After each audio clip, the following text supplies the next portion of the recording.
name is Andrea Weiss, and I am a career counselor. I have a private practice in Davis and see clients from all different backgrounds and experiences and different places in their careers. I also do executive search work in the nonprofit sector, helping nonprofits to hire leaders, executive directors and CEOs and key other staff members. So today I'm speaking to you in this event on accomplishment statements as success stories. This is part of UC Davis Continuing and Professional Education's Future Proof Your Career series. We've done a number of webinars, and you can access earlier ones through the UC Davis Continuing and Professional Education website. The Continuing and Professional Education is the workforce development arm of the university. They offer a wide range of classes and programs, many online, especially now, and they're very academically challenging and yet also very practical, things that you can apply to your work and career development right away, taught by highly expert instructors who are in their fields of expertise. So I encourage you to check out their website and check out their offerings. They're really some wonderful ways to advance your career that they offer. As we go through the workshop today, if you do have questions, then you can go ahead and note those. I will be leaving plenty of time at the end of the workshop for questions. And there will be a few times during the webinar that I'll ask Joe, who is our producer, so to speak, of the event, to turn on the chat so that you can put some of your ideas in there as we go through. So let's jump into our topic today, which is accomplishment statements as success stories. And I'm sure many of you have heard about the need to include those accomplishment statements in your resumes or interviewing or other aspects of your career search. But sometimes it's a struggle to know exactly how to approach those and what should you be saying and how long should it be and all those kinds of questions. So I'm going to try to address some of those for you today. So what is an accomplishment statement? An accomplishment statement is a specific statement of fact. You're not necessarily feeling like you have to brag about yourself or say how wonderful you are or that you're the best and better than anybody else, but it's really about sharing information and facts so that whoever you're talking to or who's ever reading your resume or looking at your LinkedIn profile can get a sense as to what you offer. What's the value that you bring? To show that what you can get done. What is it that you can get done for another organization? And how can you demonstrate the impact that you've had?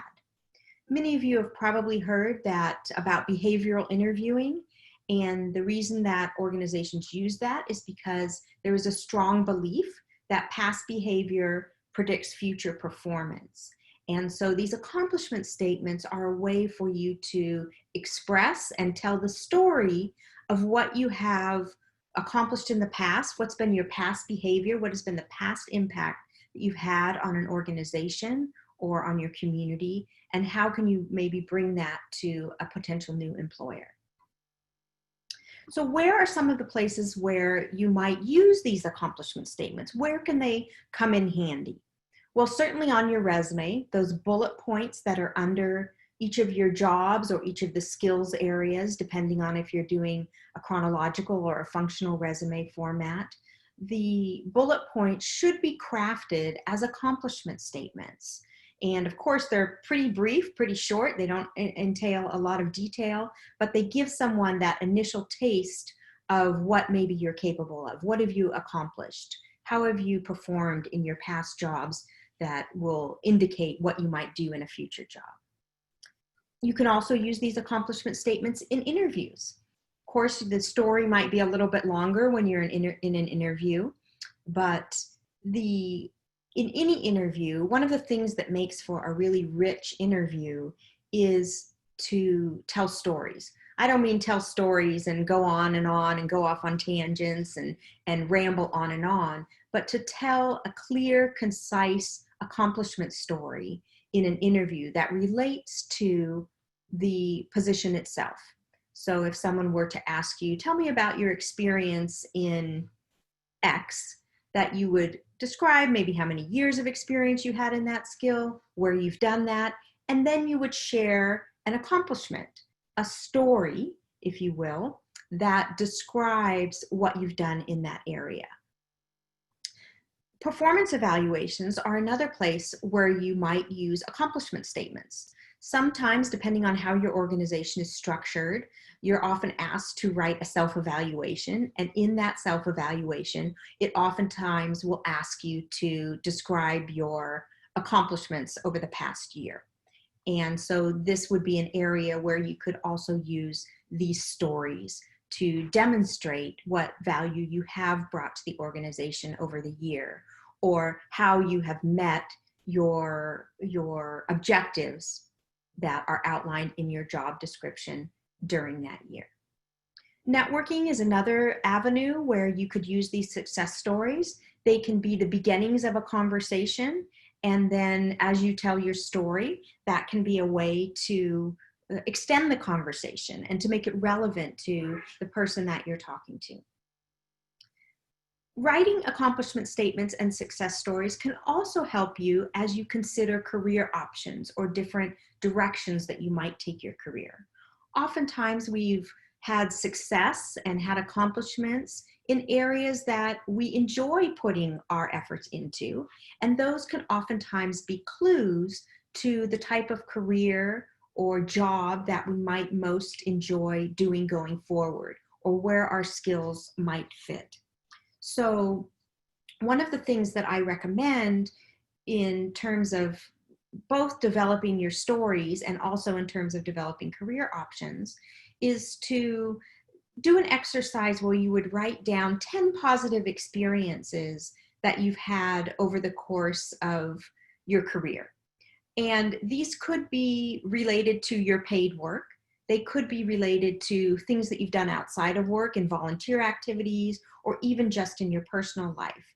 But usually if you write about 10 different positive experiences that you've had, and then you go back and look at those, you can pull out some themes and patterns of the type of skills and environments that you most enjoy being in. So these accomplishment statements can help you with that aspect as well. And then the other place where these accomplishment statements and taking some time to write down your accomplishment statements can be helpful is just in building your own confidence. Lots of times we think about, well, gosh, I don't know what I've accomplished. I just went in and did my job. But by writing these down as accomplishments and really thinking about what have you done and what has been the impact, the positive impact that has had on your organization or your community, that can help you see and recognize the true value that you do bring. And that can help raise your confidence. And going out into the job seeking world can be really challenging. It can beat down your confidence often. So having those success stories at the ready, being able to go back and remind yourself of the accomplishments that you've had, the successes you've had, the value that you've brought to an organization can help you build that confidence so that when you go into an interview or a networking situation, that you feel really good about what you have to offer to an employer. I'd like to open up the chat here for a minute, and let me ask you, does anyone have any other ideas or places where they have found that using accomplishment statements or being really clear about what your accomplishments have been have helped you advance your career? So any place else outside of these things that people see as a place to utilize? Oh, someone's mentioning your elevator speech. Absolutely. That 30-second commercial is a good place to integrate some of these accomplishment stories. Very good suggestion. Feel free to type any others in that chat that pop into your mind. LinkedIn in the About section, absolutely. LinkedIn can be a wonderful place, and you can do it in a few different ways in LinkedIn. Maybe in your About section, you're just mentioning a little snippet, but then maybe in your experience section, you have a little bit more information about your accomplishments. And maybe even you have a project section on your LinkedIn where you can get into a little bit more detail, tell a little bit longer story about your accomplishments. Someone mentions that it just in general helps you to explain your job if your title is kind of general. That's a very good point, right? Because your title might be analyst or administrative assistant or director, but what is that? That can look very different in different organizations.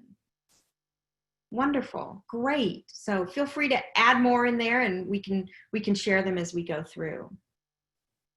The other place, though, I do want to mention that can be a good place to utilize your accomplishment statements, your stories, is perhaps in salary negotiations when you're talking and maybe making a request for a little bit higher salary, to be able to share those accomplishment statements and the value, the impact that it's had on your organization, or that you would then be able to bring to the organization that you're coming into, and that being a justification for why you might be asking for a little bit more in salary. So that's one other spot where you might use them.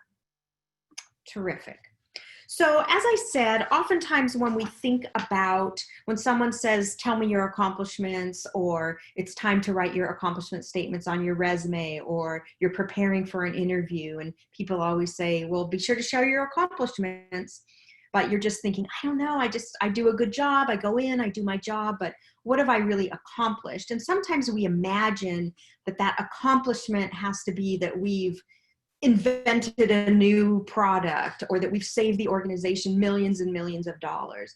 But when we sit down and think about it, for most of us, the accomplishments that we have in relation to work are maybe more on sort of the day-to-day or the month-to-month or the quarter-to-quarter kind of accomplishments that we've made. So here's just the beginnings of some questions that you might use to jog your memory about what you have accomplished. So what difficult problem did you solve? When have you gone above and beyond in your organization? Have you streamlined a process? Did you identify a problem and then that didn't have a solution and then solve it? Did you exceed a goal or a metric, or meet a goal or metric? Did you help others meet their goals? Have you taken on and met a challenge? Did you do something that saved the organization money or time or resources? These are all questions that you might ask yourself to begin generating some ideas about what you've accomplished. And even if you just Google accomplishment statement questions, you can get a much longer list than this. This is just a beginning point. But sometimes this is a good way to start thinking about your accomplishments. See, I have to move my chat box out of the way so I can advance my slides. So another way to help generate accomplishments, if you're having trouble coming up with them yourself, is to think about who might be able to help you generate those accomplishments. It's one thing to sit with a blank piece of paper in front of you and try to remember and think about and write down what you've accomplished. So go out and seek some, well, maybe not go out, reach out to some folks who may be able to come up with those ideas for you.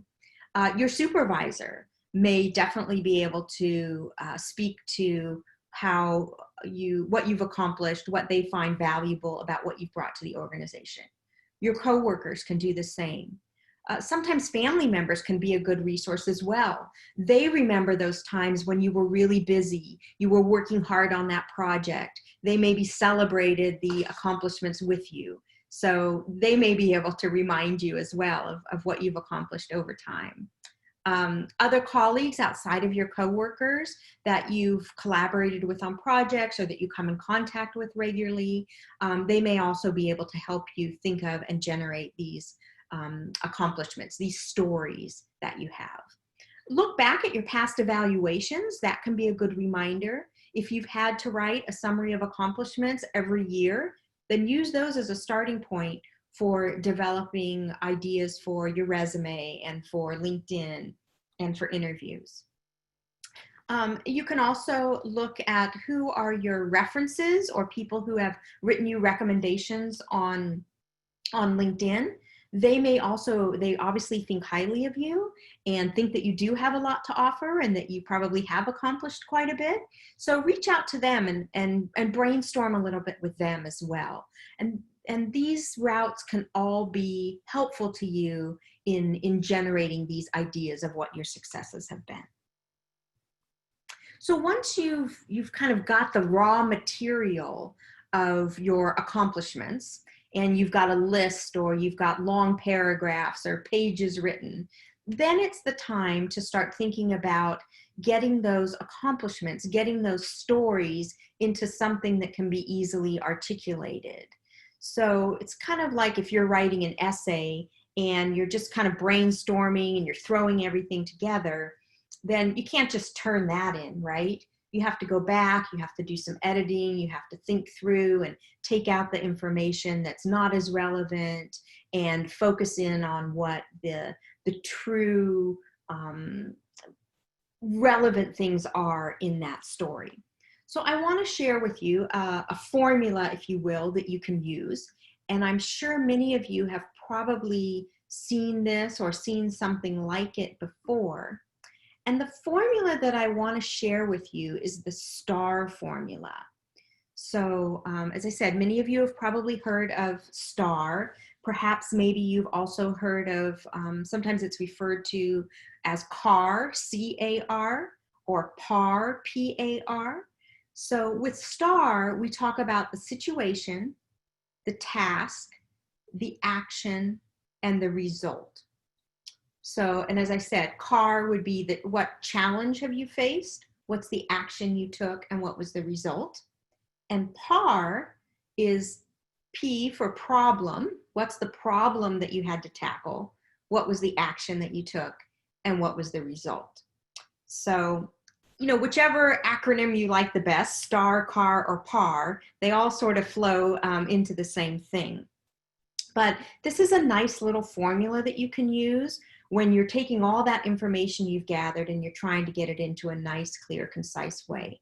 It's also a really nice formula to keep in your mind when you're interviewing, to keep you on track so that you don't go off on tangents, that if you remember, gosh, as I'm answering this interview question, I want to make sure, and when I'm giving that example, that I'm covering each of these areas. So let's break this down a little bit. So let's talk about the first, which is situation. And the situation is just a really simple way of describing where this was happening. You want to provide some context to where this accomplishment was. So it might relate to when I was working at the ABC company, or it might be specific to a job position. So when I was the event planner for Genentech, or it may describe a situation in terms of, as the CAR and the PAR examples are, a particular challenge or problem that you were faced with. So that's the first piece of the formula. And the second piece then is the task. So what task did you have to complete? And in particular, why is it relevant to the listener? As you're developing these STAR statements, and these success stories, you might have a whole slew of them. And then depending on who you're talking to or what the position is that you're applying to, you're going to decide which ones are most relevant to share. So the task, again, what task did you have to complete? What was the, what were you responsible for? What was the responsibility that you had to carry out? Did you need to increase sales? Were you asked to eliminate errors? Were you tapped by a manager to do something?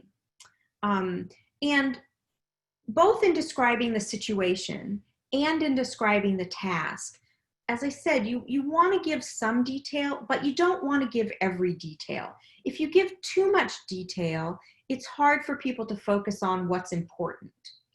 And it's kind of like, remember, I'm assuming that it's been a long time since I've been in math class, but I'm assuming that they still have word problem questions. And remember the word problem questions when it would say, you know, the yellow train was going X miles per hour and it was going through the Davis station and it was doing all these things. And there were all those extraneous information in there that really had nothing to do with solving the problem. And you had to weed those out. Same thing here when you're describing the situation and the task. You want to weed out the information that's not really important to the crux of the matter, because that's going to make it easier for someone to understand the story that you're sharing and really be able to grab on to the relevant information as opposed to get distracted by all the stuff that isn't particularly relevant. So that's the task piece. And then the A, of course, is action. So this is where you're going to get into what steps did you take? And what did you do that impacted the outcome? Again, you want to adjust the amount of detail shared to the situation. So the action that you took is going to be a little bit briefer on your resume versus in an interview versus in filling out a whole section in your LinkedIn profile about a project that you completed. But maybe this is that you developed a strategic approach, or that you surveyed customers, or that you created presentations, or analyzed a process and delivered training. So what you might notice is each of these actions that I'm talking about starts with an action verb. And you've probably heard in developing your resume that you want each of your bullet points on your resume to start with an action word. And same thing here with your success stories. You want to get in those action verbs.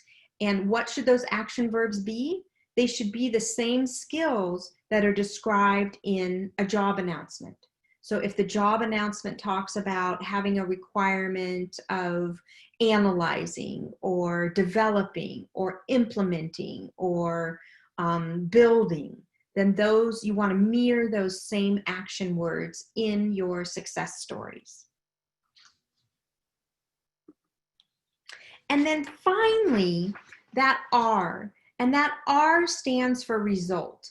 And I would say this is one of the main areas that when people are talking about their accomplishments, when they're sharing their success stories, they leave out the result. And the result is really very, very important because it's talking about why does it even matter that you're sharing this with me? It's what was the outcome? Why did it matter? What impact did it have? And as I said, so often people leave this piece out of their success stories. Sometimes it's hard to come up with what that impact was, what that result was. If you're in sales, it's fairly straightforward. How much did you grow revenue? How much did sales go up? But in many occupations, the result is a little bit squishier than that. So, but if you think about for your industry, for your type of position, what is the metric or measurement that shows someone that you're meeting or exceeding what your responsibilities are? Maybe it's a measurement of building people's confidence. Maybe it's a matter of saving money. Maybe it's a matter of making things more efficient. So there's all sorts of different metrics and measurements that apply to different industries. So what are those metrics or measurements for your industry, for your type of work? Now, oftentimes, no one has tracked exactly what the percentage of increase or decrease is, or what's the exact dollar amount that was saved or that your negotiations helped to reduce costs by. But you can even use more general qualifiers like significantly reducing or improving, or maybe it's getting evaluations that were positive. So there can be ways to measure even if you don't have those exact numbers. So when you're doing these, using this formula, whether you like STAR or CAR or PAR, there are some important details that you'll want to include. So, this maybe sounds a little opposite of what I was saying about not getting into too much detail, but there are a few details that are helpful to include. First of all, I'll reiterate again, you want to include those skills. What are those action words that are relevant to share? Whenever you're writing an accomplishment statement or putting together a success story, you want to make sure that you're giving people a sense of the size and scope of what you've been doing. So that would involve using specific numbers or ranges of numbers. So maybe you were speaking to groups ranging in size from 10 to 500. Or maybe you were dealing with a variety, you were doing account management for accounts ranging in size from $150,000 to $3.5 million. And was it one account or was it, 300 accounts that you were overseeing? So when you can include those specific numbers and give somebody this sense of what you've been dealing with, it makes your story much richer. Now, if you're applying for a position, let's say you're applying for a supervisory position, and that position would supervise 10 people, and you've only ever supervised 2 people, then in that case, you might just say, supervise all of my department's employees, as opposed to saying, I only supervise 2 employees. So use that size and scope where it's to your advantage and where it's relevant to the audience that you're talking to. And then, of course, I'm going to reiterate this again. The other detail that you definitely want to include is what was that outcome? What was that impact? Why is it important that you're sharing this success story at this particular moment?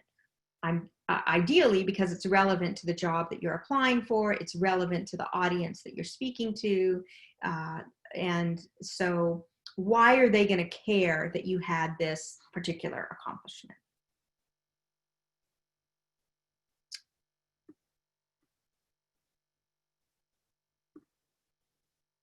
So here is a starting point of action words. Now, these are some of my favorites, but this is a very limited list. There are many, many other action words out there. And when people talk about including keywords in your resume, oftentimes these action words are part of those keywords that are important in your industry. So mine the job description for these action words. Through your research that you've done about your industry, you may also develop some of these as well. But these are a few. You can also do a Google search for resume action words and find a whole bunch more. You can also Google search action words specific to your industry. So you could Google nursing action words, and it will give you a list of verbs that are particularly relevant to the field of nursing or whatever your field might be. But be sure to use these, and as you're, particularly on your resume, as you're writing your accomplishment statements, you don't want every statement to start with coordinated. If you look down at your resume and you see that a lot of your bullet points are starting with the same action word, then go back and see what other words that you might have in there, that you might put in there. So for example, if you had managed a lot in your resume, well, maybe go back and see, could you switch some of those managed to established or led or revamped or spearheaded. It brings in more skills to your resume, and it also just makes it more interesting to read. So pay attention to those action words. And you can see that at the bottom of this slide, I've put in red letters to please ban the use of responsible for. Oftentimes I'll see people's materials, whether it be their resume or their LinkedIn, or even they'll say this in interviews, I was responsible for estimating. Take out that responsible for part and just start with that strong action word. I estimated. Or on your resume, estimated. Responsible for just means that it was written down in your job description or someone asked you to do it, but it really doesn't communicate that you actually did it. So just get rid of responsible for. So I want to give you some examples, because although I'm walking you through this formula that you can use, and it all sounds fairly simple, once you sit down to start writing about yourself and thinking about what you've actually accomplished, it's a bit more challenging. So this is a little worksheet, if you will, and this is just something I developed really quickly as a table in Word. So you could do this for yourself, or you could, if you're an Excel user, you could create the same kind of thing in Excel. But it's just 4 columns: situation, task, action, and result. And this might be something that you even have as an ongoing document, that as you're going through your work day or your work year or whatever, that when you finish a project, when you do accomplish something, that you go into that document and you just make some notes in terms of what it was you did. And that way, when you get to the point that you're working on your resume, or you're updating your LinkedIn profile, or you're preparing for an interview, you've got a document that you can go back to. It may not be perfectly wordsmithed and crafted, but at least it's a starting point. So you're not thinking about, gosh, what did I do 6 months ago? I can't remember. So here are some examples of what you might write for a star story. So the first one is, while working for UC Davis continuing in professional education, that was the situation. So it's, what is that context? And you can see the next one, the situation is the company was launching a new CRM. So it can just be simply stating where you did this, or it can be about something that you were doing, that the organization was doing. So in that first example, while working for UC Davis continuing in professional education, we needed to automate all classroom scheduling within 2 months. So the action that you took was that you researched software solutions, you assessed needs, you negotiated discount price, and you managed installation. So you can see all those verbs in there that we're now saying that you know how to research, assess, negotiate, and manage. And then oftentimes that's where people leave it. But again, that result is so, so important. So the result was that you met that 2-month goal and saved the department $5,000. So if you strung all that together, that might be a nice bullet point for your resume.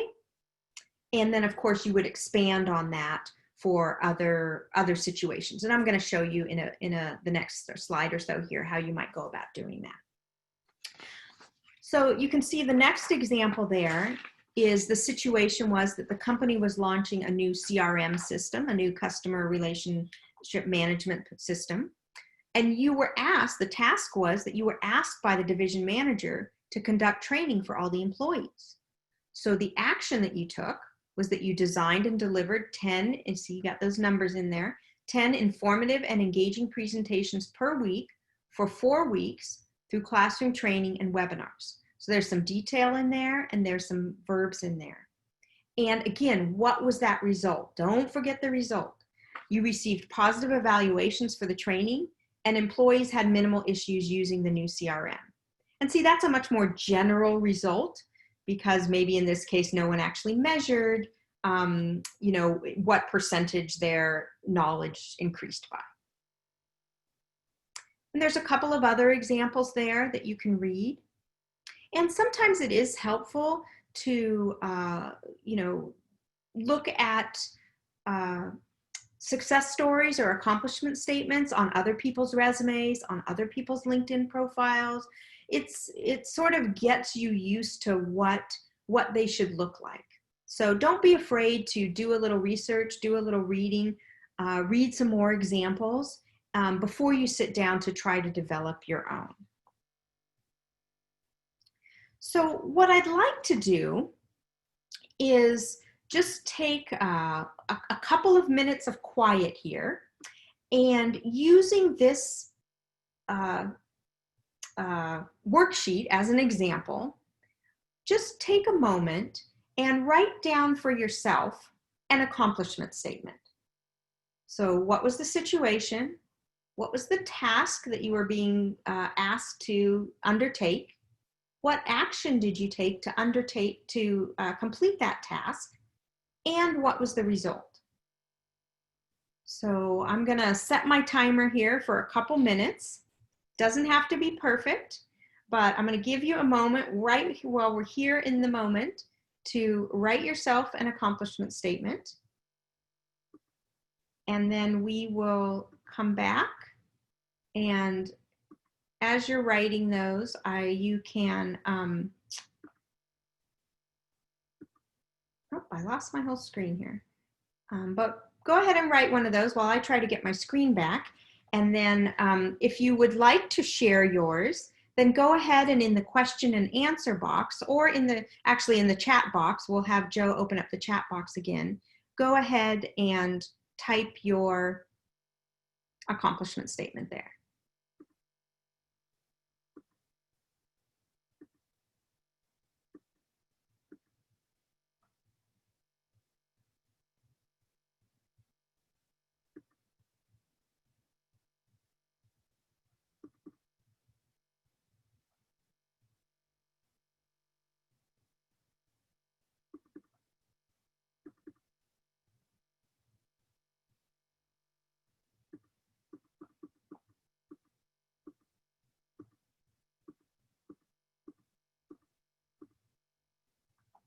There we go. I think I've got my screen back.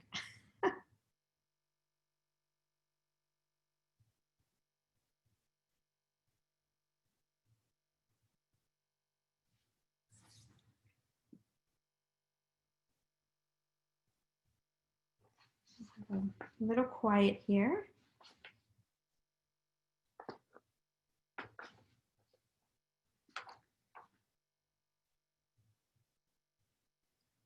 So feel free when you're ready to go ahead and type something into the chat box if you'd like to share your accomplishment statement. And we'll see if anyone is brave enough to do that. And if not, I've got some I'll share with you.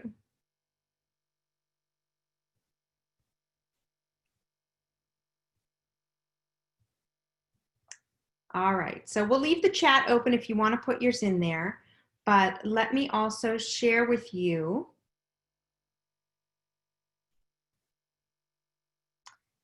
how you might modify these to fit a particular situation. So this is one success story, and what I've got here is some examples of how you might share that in a resume bullet point, how you might share that in a summary of accomplishments, and also how you might expand upon that for an interview question. So on your resume, the bullet point might read, spearhead 25 plus successful meetings and 2 conferences annually, ranging from 10 to 300 participants, while reducing costs by 12%. So on your resume, you want your accomplishment statements, you want these to be not more than 2 lines. So this stays within that. And yet you can see that there's quite a lot of information in there. It starts with an action word. It's got some information about the size and scope of what you were doing, and it has that result in there.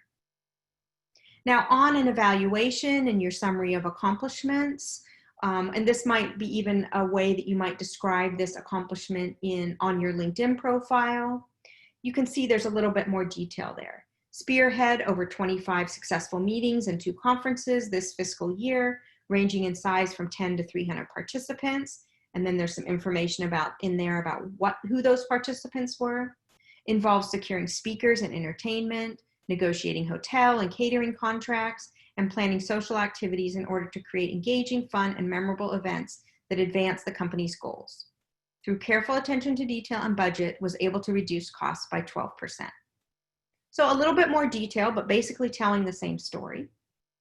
And then you can see there in the interview, in answering this in an interview format, you might go into a little bit more detail. So let's say they ask you, tell us about your experience in coordinating meetings. You might start by saying, I have quite a lot of experience coordinating meetings. For example, just this past year in my current position, I spearheaded over 25 successful meetings and 2 conferences ranging in size from small groups of 10 to large international conference with over 300 participants. And it gives a little bit more detail there about who you were working with and what the results were. So this is how you can take that. Either you can, depending on how you like to work, you can either start with a smaller bullet point and expand, or oftentimes for many of us, it's easier to write more and then hone it down to a smaller bullet point. So either way, this is how some of the ways that you might modify your stories to fit a particular situation. So it looks like I've got one person put their accomplishment statement in the chat box. So I'll read that to you. So this person wrote, when faced with a 5% cut in state funding, yes, I proposed expenses based on activity that could be shifted to other funds, resulting in meeting our budget target. That is a fantastic accomplishment statement. She says, she describes very clearly what the problem was, what the situation was, and then tells us what she did and what the result was. Excellent job. Here's someone else's. Coordinated a rural bilingual education outreach campaign for State of California anti-poverty program. Needed to inform eligible families, individuals across 24 counties about the program. Established 220 partnerships with local organizations, agencies, which led to 129,000 people receiving I was going to say 2.9, but receiving 29 million in total benefits, a 34% increase from the previous year. That is packed full with results. Great job. Wonderful. Yeah, so you guys are getting the hang of it. It does take a little while sometimes, and sometimes you have to start out with something that looks kind of ugly, but then as you go back and you start plugging things into that STAR formula, you can remove the stuff that's not too important and really focus in. And this will really help you as you go out and you're doing interviews, as you're doing networking. It helps build your confidence, and you can say, hey, yeah, I really have things to accomplish, and I have things that I've accomplished, and I have value that I bring to an organization. And that can help you perform much better in those situations, which are kind of inherently anxiety producing. Let's see, somebody else just put another one in there that I'll read. So during my master's program, I had to write several manuscripts for papers from studies from our research group.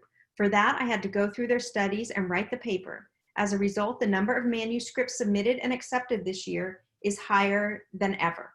Yeah, that's excellent. You might talk a little bit more about what you actually did to write those papers. Maybe it was reading through all the information, synthesizing it. So think about getting some more of those verbs in there that describe what your writing process is. And that would make that even a little bit stronger. So just to kind of recap, because I want to leave some time for questions as well. Accomplishment statements, they demonstrate the unique value that you bring to an employer. And you want them to be focused on the things that are relevant to the job that you're applying for or that you plan to apply for. They showcase what you've accomplished by presenting the facts. You don't have to use a lot of superfluous adjectives about how wonderful you are. You can see these great examples that people have provided. They are just showing the facts. And by showing the facts, then that's going to communicate what you can get done for the employer. And they just prove, they're your proof points that prove that you can get the job done. So that gives you a little bit of information about accomplishment statements and how to use them as success stories. I'm going to ask Joe to open up the question and answer box, and we'll see if folks have some questions. And Joe, you may have to help me read the question box, since I seem to have lost that and can't get back to it. No problem. Thank you. A little glitch with my system today. But I'm happy to answer any questions you have about accomplishment statements or even just about any career stuff in general. I'm here to help you.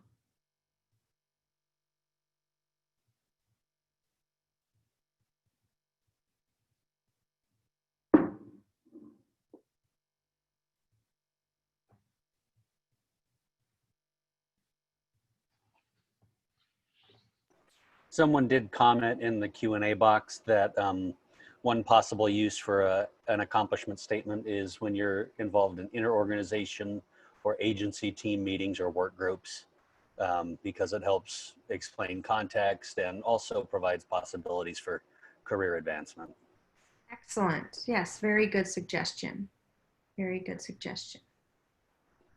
And I know probably we all have the accomplishment that we've done in the last 4 months, which is to figure out how to effectively work remotely.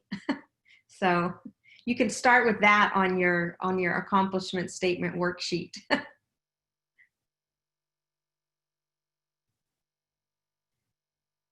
One question is there a right number of accomplishment statements per job on a resume? Yeah, that's a very good question. I wouldn't say there's a right number, but one, you want to make sure that any accomplishment statement you're putting on there is relevant to the job that you're applying for. So sometimes you might have a master resume document that's maybe even 5 pages long that has everything you've done. And then when you're applying to a specific job, you pare that down to a couple of pages, including those accomplishment statements that are most relevant to the position that you're applying for. And most likely you're going to have more accomplishment statements on your resume for your most recent job than, as you get to older jobs, you may only have 1 or 2 because they become less relevant. But, if you have maybe 5 to 7 bullet points under each job, that's probably going to be about as much as, and each of those is 2 lines. Once you start getting more than that, it's a lot of text, and people are kind of like, I don't know if I want to slog through that. At the same point, let's say you've been in a job for a long time and it has a lot of different pieces to it. And so you've got, 15 bullet points, 15 accomplishments under your current job. What you might think about doing is breaking those into categories. So maybe you have personnel or human resources, you have finance, and you have community outreach or something. Maybe those are the 3 big chunks of your job, and you have bullet points that relate to each of those. Then you can have those 3 different categories with maybe 4 or 3 or 4 bullet points under those categories, and it's a lot easier on the eye to read. Research has shown that people are most comfortable having, after about 3 or 4 bullet points, they start to lose a little bit of interest. So if you have a lot, break it up by category in that way. Hopefully that answers your question. Joe, do we have any others? Yeah, another question is, can you give an example of how accomplishment statements are used in salary negotiations? Right. Also, do you have any resources for navigating salary negotiations? So we could do a whole webinar on salary negotiations. So there are, one of the main things about salary negotiation is you want to have done your research ahead of time. What is what are the ranges for that type of position in your area? So salary.com, glassdoor.com, LinkedIn now has information on salaries. So do your research ahead of time, kind of know what the going rate is for that position. And then, when you're negotiating salary, let's say you get an offer and you think, oh, well, this is great, and I'm excited I got the offer, but I was really hoping for a little bit more. Then when you make your counter offer, if you will, it's not about going to them and saying, hey, I was really hoping for a little bit more because, my mortgage is kind of a lot, my rent just got raised, my car payment, blah, blah, blah. It's not about those things. It's really about the value that you're bringing to the organization.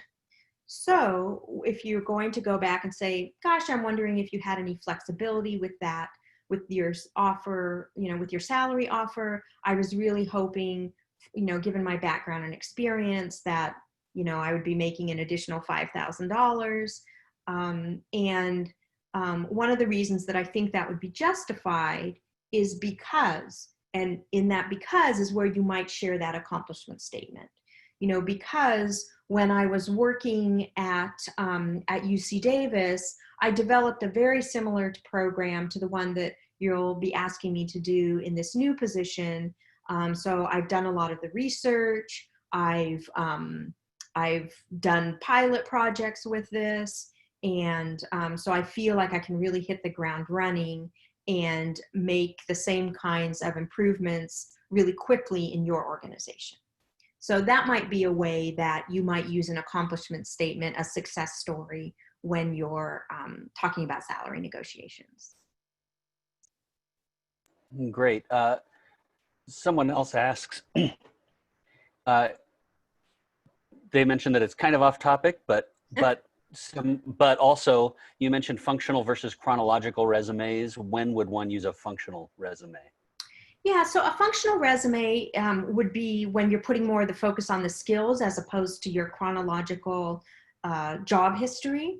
And so you might use that type of a resume if you're trying to make a career change. And so, your most recent job title doesn't necessarily line up with where you're headed. You might use a functional resume if you're returning to the workforce. So maybe it's been a while since you've been working and you want to pull all your experience together.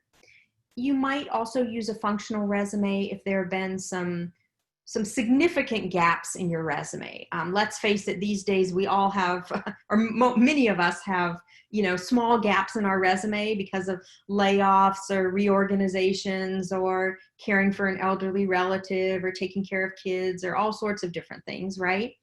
But if you have some significant gaps in your resume, then a functional resume can sometimes help draw less attention to those gaps. You still, on a functional resume, will have a section that will list your job history. So you've still got to have that. But those are some of the reasons why you might use a functional resume.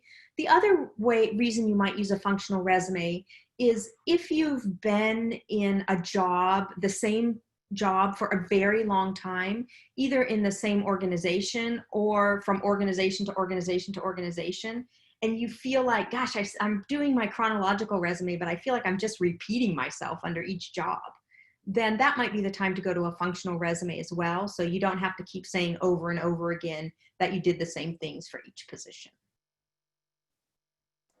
Great, thanks. Someone asks, if you're new to an industry, like your second career, and don't have many star-worthy accomplishments in the new career, is it still okay to use a chronological resume coupled with just a few accomplishments?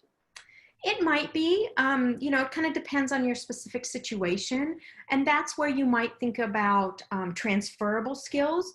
As you've been thinking about this, new position that you're applying for, what is it that you've done in the past that maybe isn't exactly related to that, but you feel is transferable? And so what kind of accomplishments have you had in those transferable skill areas?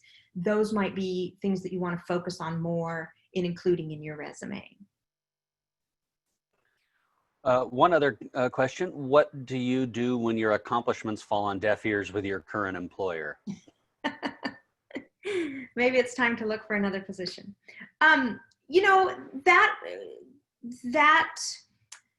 Well, two things. I mean, maybe it's that you're spending your time doing things that aren't valuable to the organization, and so that might be the time to have a conversation about what are the expectations, what are the goals, what are they hoping, what would be valuable, so that you make sure that what you're spending your time doing is aligned with what your supervisor's expectations are. So that's maybe a more structural, practical maybe thing that's going on. But maybe what you're trying to get at with your question is that you have a supervisor or management that just doesn't show appreciation and recognize employees for their efforts. And that's more of a organizational cultural culture type of question. And in those cases, then, you know, it may be something that you, as you move forward with your career, that you look for organizations that do provide that kind of recognition and support and employee focus. Great, thank you. There are several questions on salary and interest in a salary webinar, but I'll throw a couple at you and you can handle them however you want. Okay. One is what if someone acknowledges that you're very qualified, but they express that they want to hire someone for less, and then also someone who was on last week said that you mentioned not to discuss salary until you have an offer in hand. However, I had a phone interview this week where I was asked what salary I expected. I was told I was probably not a junior level employee, but they were hoping to hire someone more junior at the lower end of the salary scale. Any advice? I was thrown by the question. Yeah. So ideally, you're going to be able to avoid discussing any specifics about salary until you do have an offer. It's certainly not something you should be bringing up, but in this case, and it's not uncommon for employers to be asking what your salary requirements are, or to be sharing with you what the salary range is, and are you open to something within that range. So those are pretty typical questions. In California, they can no longer ask you about your salary history. So that would be an unacceptable question at this point in California. But so again, hopefully you've done your research ahead of time so that you have some sense about what would be kind of the going rate for a position like this. And then some of it just comes down to each individual's situation in terms of what they need to make and what they're willing to accept. Those are things that are, you know, very unique to each person's financial situation. But ideally, if you're asked a question like that, you would be able to answer back with something along these lines. Given the research that I've done about this type of position and the responsibilities that you've outlined, positions of that type in this region seem to be in the range of this to this. And so something within that range would be acceptable to me. So you could leave it at that and see what they respond back. Or you might say that, and then you might say, you know, given my level of experience, I think that, you know, something in the mid-range of that, or you could say, I really see myself making more towards the higher end of that. So, and again, those are personal decisions that you're going to have to make about what you are or aren't willing to accept. But if in those early stages before you do have an offer in hand, if you can leave it a little bit general, always giving them a range. And you could also say, you know, it would also depend on the specifics of the benefits package. So, you know, they may be saying, hey, we're really hoping to offer someone at the lower end of the scale. And you might say, well, gosh, that doesn't sound like, you might say in your mind, not to them, you know, well, gosh, I was kind of hoping for something more than that. But maybe then you find out that their benefits package pays 100% of your health care and your dependents. And so actually the salary range then looks pretty darn good because you're not going to have those other expenses. So remember that in the end, it's not just about your hourly rate or your annual salary. It's about the full compensation package. So take that into consideration. And you might even say, you know, let's say they say, well, gosh, we were really kind of hoping to hire someone more at the lower end of the scale. That's more, you know, a junior level entry salary scale. Then you might say, well, you know, I might be willing to consider that depending on what the benefits are or what the full compensation package is. You know, is that something you could share with me? And then I could make a more informed decision. It's a delicate dance for sure. All right, I think we're probably at time here, just after Yes, noon. we are. So. We are. So I want to thank everyone for attending. Remember that I want to thank UC Davis Continuing and Professional Education for sponsoring these. They are, you know, a wonderful resource for learning and continuing your education. If you do want to share your thoughts about the webinar or recommend the series to a friend, you can reach out to them on social media through Facebook and Twitter, and they're using the hashtag futureproof your career. Thank you again, everyone, for attending. It's been a pleasure talking with you all, and thank you for your questions and your participation. And I hope you have a good rest of your day and a great rest of your week. Thank you so much.